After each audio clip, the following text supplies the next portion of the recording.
வணக்கம். நீங்கள் இணைந்து கொள்வது இலங்கையின் முதற்தர செய்தி வழங்குனர் நியூஸ் ஃபர்ஸ்டின் பிரதான செய்திகளோடு இணைந்து கொள்ளும் நாங்கள் பிரியா அலசுந்தரன், ஜெஃப்ரி ஜெபதார்ஷன். முதலில் இன்றைய தலைப்புச் செய்திகள். மன்னாரில் வெள்ள அபாயம், மக்களை பாதுகாப்பான இடங்களுக்கு அனுப்பி வைக்க நடவடிக்கை. பராக்கிரம சமுத்திரத்தின் அணைக்கட்டில் வெடிப்பு ஏற்பட்டுள்ளதா என்பது தொடர்பில் ஆய்வு. செவனகல சிவப்பு மழை தொடர்பான பரிசோதனையின் போது பல்வேறு தகவல்கள் கண்டுபிடிப்பு.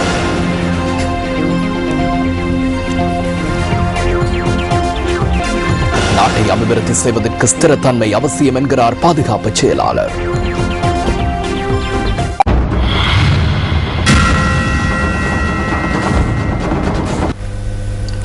வெள்ள அபாயம் காரணமாக மன்னார் மாந்தை மேற்கு உதவி அரசாங்க அதிபர் பிரிவில் உள்ள 3 கிராம உத்தியோகத்தர் பிரிவுகளைச் சேர்ந்த மக்களை பாதுகாப்பான இடங்களுக்கு அனுப்பி வைக்க நடவடிக்கை எடுக்கப்பட்டுள்ளது. தொடர்ச்சியாக பெய்து வரும் கடும் மழையால் மன்னார் கட்டுக்கரை குளத்தின் நீர்மட்டம் அதிகரித்துள்ளது. மன்னார் மாவட்டத்தில் நிலவும் மழையுடன் கூடிய வானிலை காரணமாக இதுவரை 5 பிரதேச செயலக பிரிவுகளைச் சேர்ந்த மக்கள் பாதிக்கப்பட்டுள்ளனர். மன்னார், நானாட்டான், முசலி, மடு, மாந்தை மேற்கு ஆகிய பிரதேச செயலக பிரிவுகளைச் சேர்ந்த 4160 குடும்பங்களைச் சேர்ந்த 17,155 பேர் இடம்பெயர்ந்துள்ளதாக இடர் முகாமைத்துவ நிலையம் அறிவித்துள்ளது. இவர்கள் 14 இடைத்தங்கல் முகாம்களில் தங்க வைக்கப்பட்டுள்ளனர். இதுவரை வெள்ள அபாயம் காரணமாக மாந்தை மேற்கு உதவி அரசாங்க அதிபர் பிரிவைச் சேர்ந்த சுமார் 400 குடும்பங்களைச் சேர்ந்த மக்களை பாதுகாப்பான இடங்களுக்கு அனுப்பி வைக்க நடவடிக்கை மேற்கொள்ளப்பட்டுள்ளது. தற்போதும் மன்னார் மாவட்டத்திலே தொடர்ச்சியான மழை பெய்து வண்ணம் இருக்கிறது. இதன் ஊடாக மல்வத்துவனுடைய நீர்மட்டம் அதிகரிக்கிறது. அதேவேளை கட்டுக்கரை குளத்தினுடைய நீர்மட்டம் அதிகரித்ததனால் கட்டுக்கரை குளத்தினுடைய சகல வான் கதவுகளும் திறக்கப்பட்டிருக்கிறது. கட்டுக்கரை குளத்துக்கு கீழே இருக்கின்ற பரப்பு கலந்தான் குளம் நிரம்புகின்ற ஒரு நிலையில் இருப்பதனால் அந்த குளம் சில வேளைகள் பாதிக்கப்படலாம் என்ற ஒரு ஐயம் இருக்கிறது. அதன் அடிப்படையிலே நாங்கள் அந்த பாதையிலே செல்லுகின்ற வாகனங்களை தவிர்த்துக் கொள்வதோடு அதுக்கான மாற்று வழிகளை கையாண்டு கொண்டிருக்கிறோம். அதேவேளை அந்த கிராமத்தில் உள்ள மக்களை நாங்கள் பாதுகாப்பான இடத்துக்கு நகர்த்துகின்ற பணியினை பிரதேச செயலாளர் ஊடாக நடைமுறைப்படுத்தி வருகின்றோம்.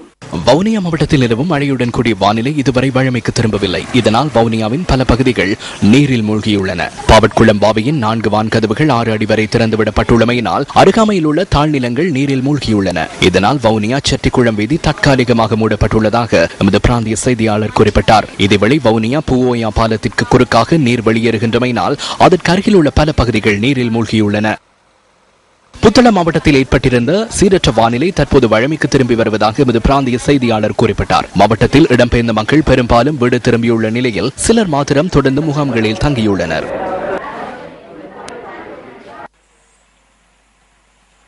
திருகோணமலை மாவட்டத்தில் இன்றைய தினம் பெய்த மழை காரணமாக தாழ்நிலங்கள் தொடர்ந்தும் நீரில் மூழ்கியுள்ளன.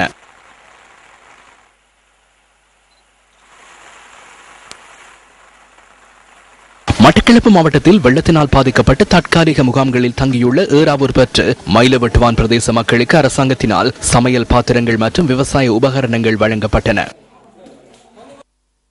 சீரற்ற வானிலையால் 91,354 குடும்பங்களைச் சேர்ந்த 3,35,209 பேர் பாதிக்கப்பட்டுள்ளதாக இடர் முகாமைத்துவ நிலையம் அறிவித்துள்ளது. கடும் மழையால் ஏற்பட்ட அனர்த்தங்களில் இதுவரை 36 பேர் உயிரிழந்துள்ளதுடன் 7 பேர் காணாமற் போயுள்ளனர். வடமாகாணம், வடக்கு மற்றும் வடமேல் ஆழ்கடல் மற்றும் ஏனைய கடற்பிராந்தியங்களில் கடும் மழை அல்லது இடியுடன் கூடிய மழை பெய்வதற்கான சாத்தியம் உள்ளதாக வளிமண்டலவியல் திணைக்களம் எதிர்வு கூறியுள்ளது.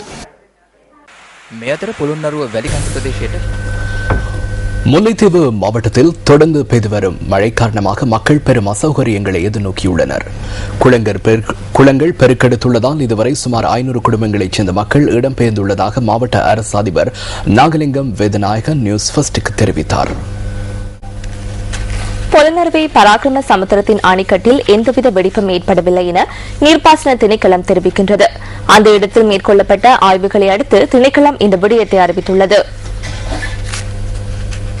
1,05,000 ஏக்கர் அடி கொள்ளளவு நீரை கொண்டுள்ள பராக்கிரம சமுத்திரத்தின் நீர்மட்டம் தற்போது அதிகரித்துள்ளது.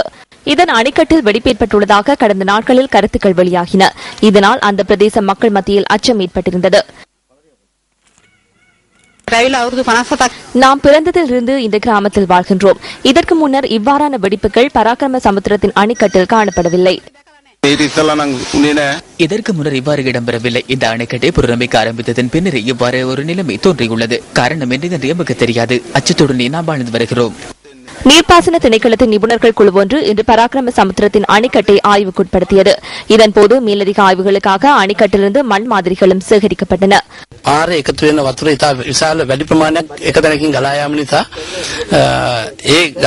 வீதிகளில் தேங்குகின்ற பெருமளவு நீர் ஒரே இடத்தில் வடிந்தோடுவதால் மண்ணரிப்பு ஏற்பட்டுள்ளது. அதனை தவிர பராக்கிரம சமுத்திரத்தின் அணைக்கட்டு உடைப்பெடுப்பதற்கான எவ்வித அபாயமும் ஏற்படவில்லை. தற்போது பராக்கிரம சமுத்திரத்தின் நீர்மட்டம் அதிகபட்ச எல்லையை அடைந்துள்ளது. எனினும் அதிகபட்ச எல்லையை விட 1.5 அடி கீழ்ப்பகுதியிலேயே மண்ணரிப்பு ஏற்பட்டுள்ளது. இதனால் நீர்த்தேக்கத்தில் உள்ள நீர் எந்த விதத்திலும் கசிவதற்கு வாய்ப்பு இல்லை. மழை ஓய்ந்த பின்னர் காய்ந்த மண்ணை பெற்று அந்த இடத்தை உரிய முறையில் சீரமைப்பதற்கு நாம் எதிர்பார்த்துள்ளோம்.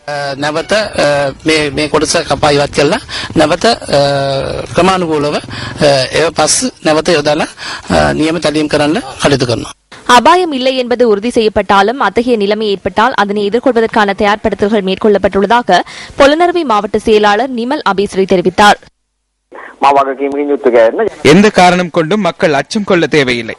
பராக்கிரம சமுத்திரத்திற்கு சேதம் ஏற்பட்டால் பொலனறுவைக்கு சுனாமி வரலாம் என்பது தொடர்பாகவும் 17 அடி உயரத்திற்கு 25 கிலோமீட்டர் வேகத்தில் சோமாவதி வரை நீர் செல்லும் எனவும் நாம் மக்களை தெளிவுபடுத்தியுள்ளோம். முதல் உதவி முகாம்களை நடத்தி மக்களை போதிய அளவு தெளிவுபடுத்தியுள்ளோம். அனர்த்தங்களை எதிர்கொள்வதற்கான பயிற்சிகளை வழங்கியுள்ளோம். இதனை விட எம்மால் எதனையும் செய்ய முடியாது. வாகனங்கள், போலீஸ் பாதுகாப்பு தயார் நிலையில் வைக்கப்பட்டுள்ளன. நீர் வடிந்தோடலாம் என கருதப்படுகின்ற இடங்களில் உள்ள உயரமான கட்டிடங்களை தயார்படுத்தியுள்ளோம். இதனால் அனாவசிய அச்சம் கொள்ள தேவையில்லை.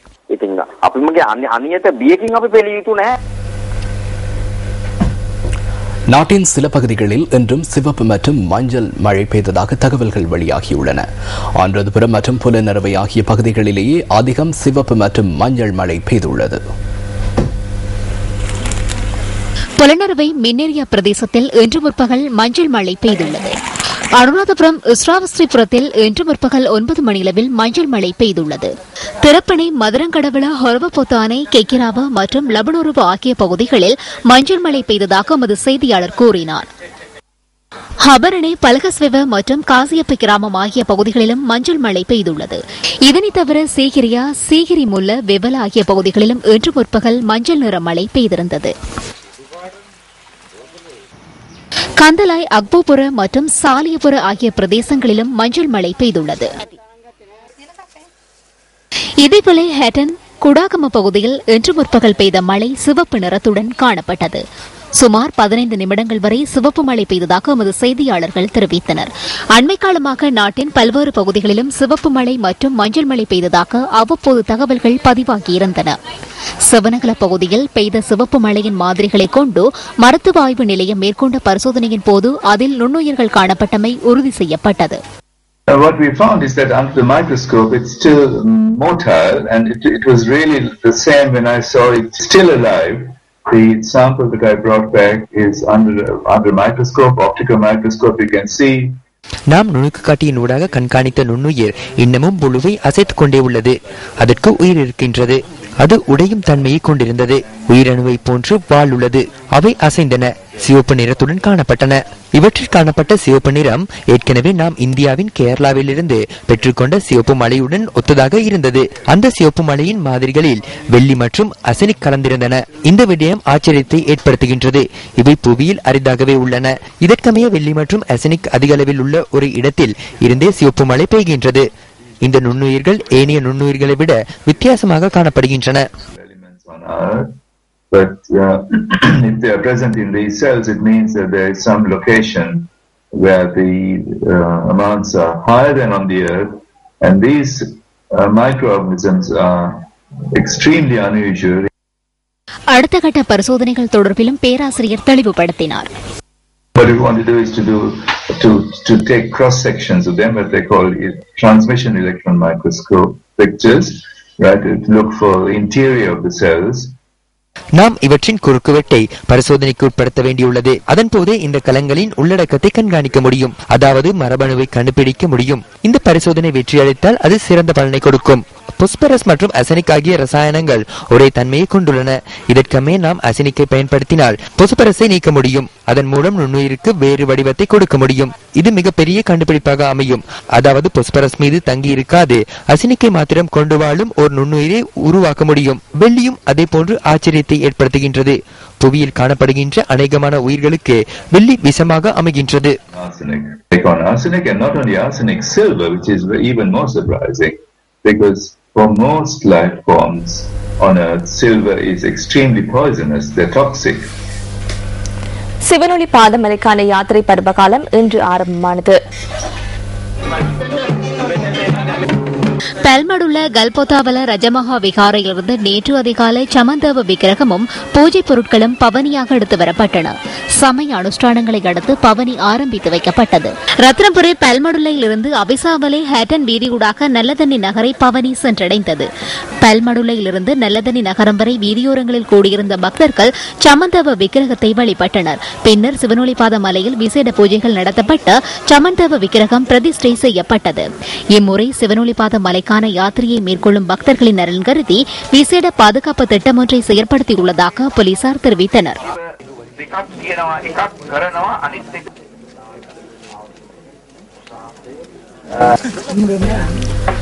யாத்ரீகர்களை ஏமாற்றி நன்கொடை வசூலித்ததாக கூறப்படும் 12 பேர் எட்டியாந்தோட்ட பகுதியில் கைது செய்யப்பட்டு விளக்கமறியலில் வைக்கப்பட்டுள்ளனர். எட்டியந்தோட்டை போலீசாருக்கு கிடைத்த தகவலின் அடிப்படையில் நேற்று இவர்கள் கைது செய்யப்பட்டதாக போலீஸ் ஊடக பிரிவு தெரிவித்தது. சந்தேக நபர்கள் ருவன்வெல்ல நீதவான் முன்னிலையில் ஆஜர்படுத்தப்பட்டதன் பின்னர் நாளை வரை விளக்கு மறியலில் வைக்கப்பட்டுள்ளனர். சந்தேக நபர்களில் 12 வயதான 3 சிறுவர்களும் அடங்குவதுடன் அவர்கள் போலீஸ் பிணையில் விடுவிக்கப்பட்டுள்ளனர். சந்தேக நபர்களிடமிருந்து 12,000க்கும் அதிகமான பணமும் லொரியொன்றும் 5 சிலைகளும் போலீசாரால் கைப்பற்றப்பட்டுள்ளதாக தெரிவிக்கப்படுகின்றது.